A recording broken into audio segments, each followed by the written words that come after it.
उधर लगातार बारिश और बाढ़ के चलते बिहार और असम में जनजीवन अस्त व्यस्त हो गया है। यहां खरीफ की फसलों को भारी नुकसान पहुंचा है।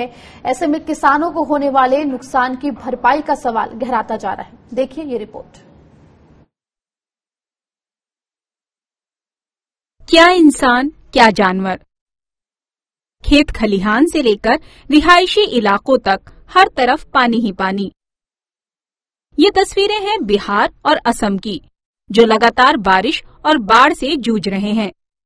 असम के 21 और बिहार के 12 जिले इस समय बाढ़ की आफत झेल रहे हैं। इन दोनों राज्यों में बाढ़ से अब तक 55 लाख से ज्यादा आबादी प्रभावित हुई है। बिहार में राहत और बचाव के लिए एनडीआरएफ की टीमों के अलावा वायुसेना की मदद ली जा रही है। राहत के लिए हम लोग सभी सेविका, हम सभी सीडीपीओ, सुपरवाइजर जितनी भी पटना जिला की हैं, सभी लोग हम लोग कल भी 12 बजे रात तक काम किए थे और अभी भी सुबह 4 बजे से हम लोग सब यहाँ आए हुए हैं और सब लोग काम कर रहे हैं। कुछ लोग भी अभी 2 बजे से शिफ्ट बना हुआ है, फिर 2 बजे से आएंगे, फिर रात का शिफ्ट बना हुआ है, फिर रात में आएंगे। ऐसे ही निरंतर हम लोग का यहाँ पे काम चलता रहेगा। बाढ़ ने बिहार में 5 लाख हेक्टेयर में, जबकि असम में 1,22,000 हेक्टेयर इलाके में खड़ी फसलों को भारी नुकसान पहुंचाया है। अगर इस नुकसान की भरपाई की बात करें तो किसानों के पास राज्य सरकार की योजना का ही सहारा है। बिहार में मुख्यमंत्री फसल सहायता और फसल क्षतिग्रस्त योजना लागू है। फसल सहायता योजना के तहत 20% से कम नुकसान होने पर किसानों को प्रति हेक्टेयर 7,500 रूपये और ज्यादा नुकसान होने पर प्रति हेक्टेयर 10,000 रूपये की मदद दी जाती है। ये मदद 2 हेक्टेयर के लिए है। इसके लिए किसानों को कोई प्रीमियम नहीं देना पड़ता है। फिलहाल जिन जिलों में नुकसान हुआ है, वहां जिला अधिकारी को संभावित नुकसान का खाका तैयार करने के लिए कहा गया है। बिहार, असम में बाढ़ के बीच राजस्थान, मध्य प्रदेश, छत्तीसगढ़ और ओडिशा जैसे राज्य बारिश की कमी से जूझ रहे हैं। यहाँ इस बार सामान्य के मुकाबले 20 से 60% तक कम बारिश दर्ज की गई है। मौसम विभाग ने इन राज्यों में अगले 2 से 3 दिनों में भारी बारिश होने की बात कही है, लेकिन किसानों को अपनी फसल सूखने का डर सता रहा है। बिल्कुल नहीं, साफ पानी गिर रहा, जो चल रहा सब लॉकडाउन तो ना तो कम मजदूरी कर पा रहे और न एक फसली में कछु साहब कम से कम 50,000 तो अगर लगा चुका हूँ साहब, कर्जा उठा कर। भगवान बिल्कुल नहीं सुन रहा साहब भगवान।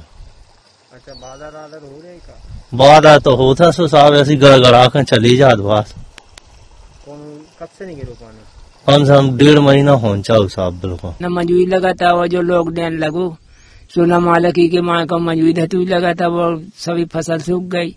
हमें तो साहब में सलाह थी, अब क्या करिए साहब, क्या न करिए, कोई उपाय नहीं चला। जो हम आओ बगल के खेतों में पानी आ रहा, जो साहब दूर से ले आए, जिसको लाइट नहीं मिला, माले ऐसी मिला 24 घंटा में 1-2 घंटा मिला, सिर्फ आंखें फोल रात न दिन कछु वो आए नहीं जा, न ढलाई होता न कछु पे कोनो उपाय चला था। भगवान है सो जे नाराज से है सो 5 बूंदिया नहीं आई साहब, महीना भर हो गो, सब सूख गौ। जो फसल आप देख लो महाराज, सब पूरी फसल नाश हो गई।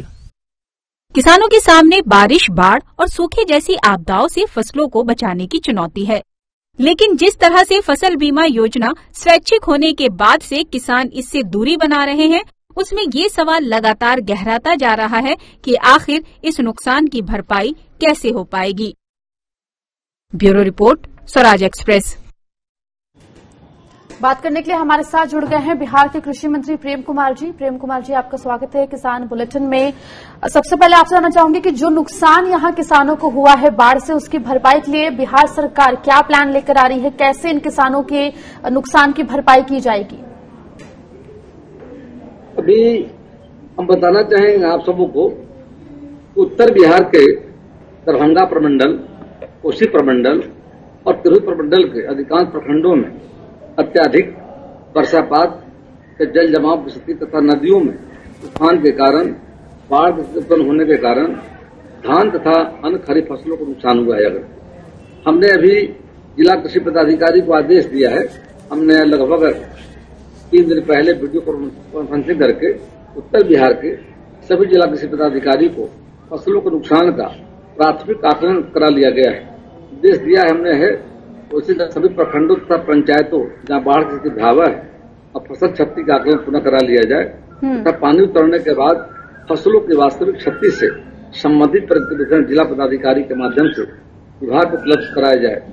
और ऐसे प्रखंड जहाँ 15 अगस्त से बाद भी पानी निकलने की संभावना नहीं है वहाँ अल्प अवधि में तैयार होने वाले धान के बीज के साथ साथ हमने किसानों के लिए वैकल्पिक फसल की व्यवस्था की जा करके वो हमारा तोरिया है, मक्का है, कुल्थी है, अरहर है और तथा सब्जी फसलों के बीज की वहाँ की आवश्यकता के अनुसार हमने कहा है मुख्यालय को और रिपोर्ट करने को जाकर ताकि हमारा कोई मतलब खेत खाली नहीं रह जाकर के। हमारी दोनों व्यवस्था है। एक और हम आकलन कराने का भी हमने डायरेक्शन दिया है डिपार्टमेंट के अपने जो जिला कृषि पदाधिकारी हैं और हमारे जो नीचे में किसान सलाहकार कृषि समन्वयक हैं तो जाएंगे। जो पानी है तो पानी में तो आकलन करना संभव है नहीं जाकर के और मैं समझता हूँ पानी जब निकल जाएगा तो वास्तविक आकलन उसका होगा। वो आकलन की रिपोर्ट जब आएगी जिला पदाधिकारी के माध्यम से हमारे पास और तब हम कैबिनेट ले जाएंगे और जो नुकसान होगा हम लोगों ने पिछले साल भी वहाँ नुकसान हुआ था नुकसान में किसान भाइयों को। प्रेम कुमार जी, जैसा कि आपने कहा कि आपने आकलन के आदेश दे दिए, जो नुकसान हुआ है उसका आकलन जाके जो है प्रशासन करेगा, लेकिन जैसे कि लॉकडाउन लगा था, किसानों के ऊपर लॉकडाउन की भी मार पड़ी है और अब बाढ़ की भी मार पड़ रही है, तो क्या कोई मुआवजा की घोषणा की गई है अब तक या करने के प्लान में सरकार है? ये प्राकृतिक आपदा है और आपदा में हाल में भी फरवरी महीने में और फरवरी के बाद मार्च अप्रैल महीने में बेमौसम बारिश वाला वृष्टि के कारण भी किसान भाइयों की क्षति फसलों का हुआ था रबी के मौसम में। और हमने वहां भी लगभग करीब 19 लाख किसानों को हमने कृषि इनपुट सब्सिडी उपलब्ध कराने का हम लोगों ने काम किया है। तो जो किसानों को लगभग 19 लाख किसानों के खाते में लगभग 700 करोड़ की राशि हमने डीबीटी के माध्यम से ट्रांसफर किया है जाकर के। और आगे हमारा प्लान है कि आगे जो फसलों का नुकसान होता है वो एक तो हम करते क्या है किसान भाइयों को मदद करने के लिए कृषि इनपुट देते हैं और उसके बाद हम लोग बिहार में एक योजना और हमने शुरू की है जाकर के बिहार फसल सहायता योजना जाकर के फसलों का जो नुकसान का जिसकी चर्चा आप कर रही हैं जाकर के वो भी हम देते हैं जाकर के, लेकिन जो किसान निबंधित कराते जाकर के। खरीफ का मौसम शुरू हो गया है और बिहार में 33 लाख हेक्टेयर में हमें धान का लक्ष्य हमारा है, 4.5 लाख हेक्टेयर में हमारा मक्का का है, 1 लाख में दलहन और 50 हेक्टेयर में तिलहन फसलों का हमारा तो आकलन करके आगे चलकर जो भी मुआवजा या इसको लेके जो भी आदेश है वो जारी किए जाएंगे। आपको मैं यहाँ पे रोकूंगी। हमारे साथ बिहार किसान मंच के प्रदेश अध्यक्ष धीरेन्द्र सिंह जी टुड्डू जी भी जुड़ गए हैं। धीरेन्द्र जी, जो कृषि मंत्री कह रहे हैं उनकी बात से कितने सहमत हैं? आपको क्या लगता है जो कदम उठाए जा रहे हैं सरकार की तरफ से, क्या वो काफी है किसानों के लिए? देखिए, सरकार की तरफ से जो कदम उठाया गया वो कदम इनका फैल हो जा रहा है। इन्होंने लक्ष्य निर्धारित किया था कि कृषि रोड के माध्यम से मैं किसानों को समय बीज उपलब्ध कराऊंगा, खरीफ फसल के लिए धान का बीज, मक्का का बीज, सोयाबीन का बीज। और लॉकडाउन और ट्रांसपोर्टिंग बंद होने के कारण इनका ये कृषि रोड में पहले फैल कर गया। दूसरा, राज्य सरकार ने जो लक्ष्य निर्धारित किया कि मैं 33 लाख हेक्टेयर में धान का खेती और 4 लाख हेक्टेयर में मक्का का खेती में खरीफ का करूंगा, जो किसानों ने अपने संसाधन से किया वो बाढ़ और अतिवृष्टि ने इस बार पिछले 2-3 साल का रिकॉर्ड तोड़ करके ध्वस्त कर दिया। राज्य सरकार 12 जिला को बाढ़ प्रभावित क्षेत्र मानती है, जबकि पूरे बिहार, उत्तर बिहार का लगभग 18 जिला पूर्ण रूप से बाढ़ प्रभावित है और कुल मिला के 26 जिला आंशिक प्रभावित है। राष्ट्रीय आपदा ये लोग क्यों नहीं घोषित कर रहे हैं? यदि राष्ट्रीय आपदा बिहार के बाढ़ को घोषित कर देते तो ये फसल क्षतिपूर्ति, फसल सहायता या जो भी सहायता देने की बात है, केंद्र भी मदद आंशिक रूप से या पूर्ण रूप से करता। 3 हेलीकॉप्टर के सहारे ये बिहार में रिलीफ बांट रहे हैं, जबकि 18 जिला पूर्ण रूप से बाढ़ प्रभावित है।